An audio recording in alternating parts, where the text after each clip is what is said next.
नमस्कार दोस्तों, आज मैं लेकर आई हूँ एक पारिवारिक कहानी। हमारी कहानी अगर आपको अच्छी लगे तो प्लीज़ हमारा चैनल सब्सक्राइब करें। ऑफिस में काम करते करते अचानक निशा को याद आया कि वह पापा के लिए दवाई भेजना तो भूल गई। अब तक तो उनकी दवाई भी खत्म हो गई होगी। उसने तुरंत अपनी माँ को फ़ोन लगाया तो माँ ने कहा, हाँ बेटा, दवाई तो खत्म हो गई है। तो आपने बताया क्यों नहीं? बेटा, मुझे लगा कि तुम्हें फुर्सत नहीं होगी, इसीलिए तुम्हें नहीं बताया। नहीं माँ, मेरे दिमाग से निकल गया, आपको बताना चाहिए था। दवाई खरीद कर रखी है और हाँ, पापा की रिपोर्ट भी मेरे पास ही है। मैं आज ही रवि के हाथ भिजवा देती हूँ। ठीक है बेटा, भिजवा दो।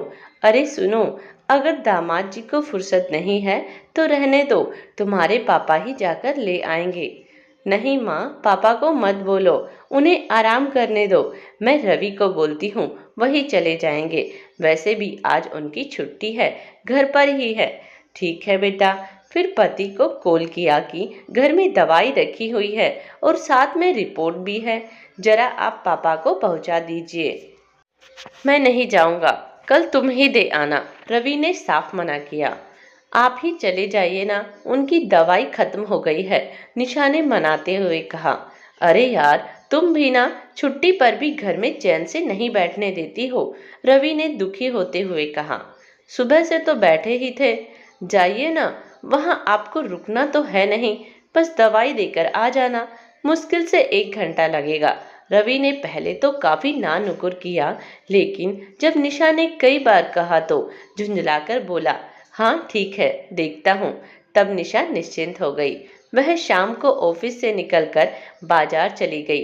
निशा के पापा की तबीयत पिछले कुछ महीनों से ठीक नहीं चल रही थी।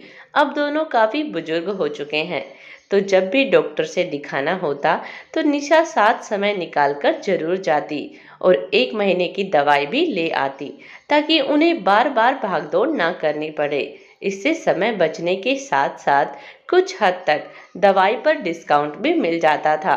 निशा ने बाजार से सब्जी और दूध भी ले लिया, ताकि कल घर से निकलने की जरूरत ना हो। सारा सामान लेकर वह घर की ओर चली, मन ही मन तालमेल बिठाते हुए।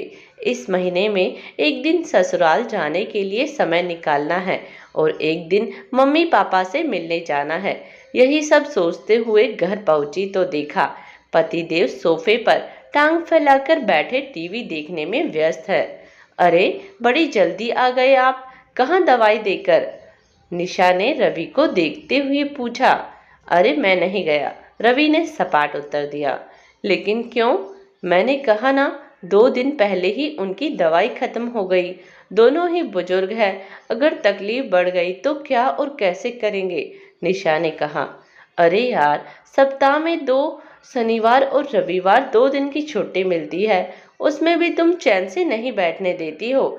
2 दिन से दवाई नहीं खाए हैं, एक दिन और नहीं खाएंगे तो क्या हो जाएगा? वैसे भी मैंने दवाई पहुंचाने का ठेका नहीं ले रखा है, रवि चिढ़ते हुए बोला। अच्छा ठीक है, इतना नाराज मत होइए, जाइए अब दवाई देकर आइए। रवि गुस्सा हो गया और निशा से कहने लगा, नहीं तो नहीं जाऊंगा, उनके और भी तो बेटी दामाद है, वो नहीं पहुंचाते। तुमने ही है बीड़ा क्यों उठा लिया है? अगर दवाई की ज्यादा जरूरत है तो उनके पास भी गाड़ी है, आ जाएंगे। निशा रवि का इतना गुस्सा देखकर आश्चर्य का ठिकाना नहीं रहा। तुम कैसी बातें कर रहे हो रवि, महीने में एक बार तो जाना होता है, वह भी भारी पड़ रहा है तुम्हें? हाँ, उनकी और भी तो बेटी दामाद है, पर यह जिम्मेदारी मैंने ली है, वह भी स्वेच्छा से, किसी ने नहीं कहा। और इसमें बीड़ा उठाने वाली क्या बात है?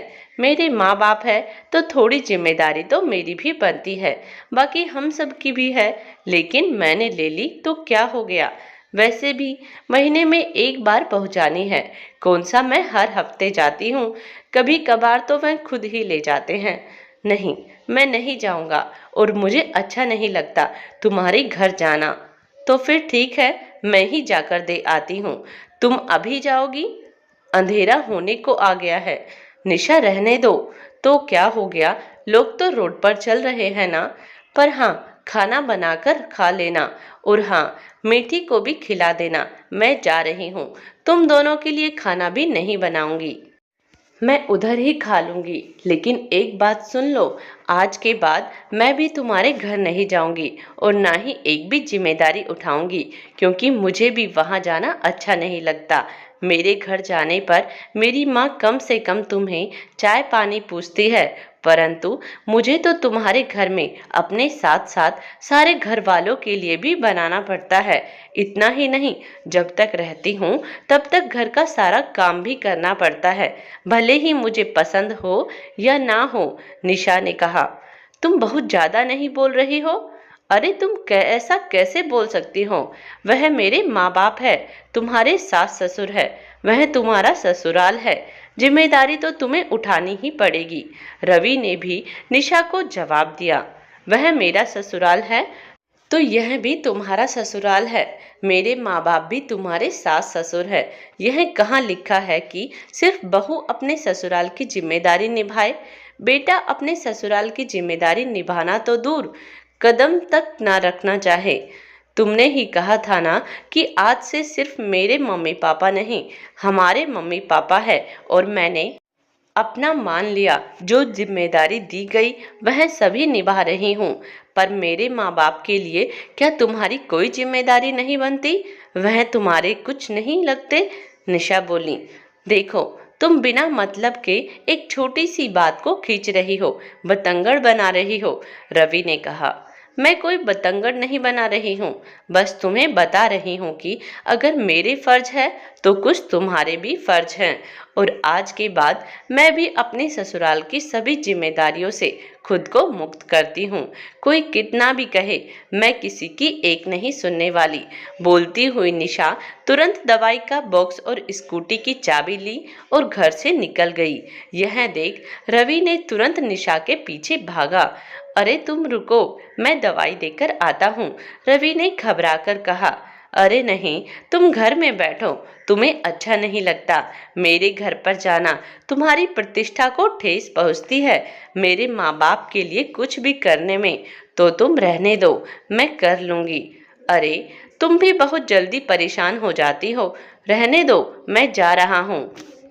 फिर निशा के हाथ से दवाई लेकर देने को चला गया। पति को जाते देख निशा निश्चिंत हुई, मन ही मन सोचने लगी, कभी कभी बोलना और सामने वाले की गलती का एहसास दिलाना भी जरूरी होता है। दोस्तों, आज की हमारी कहानी आपको कैसी लगी कमेंट्स बॉक्स में जरूर बताएं और प्लीज हमारा चैनल सब्सक्राइब करें। धन्यवाद।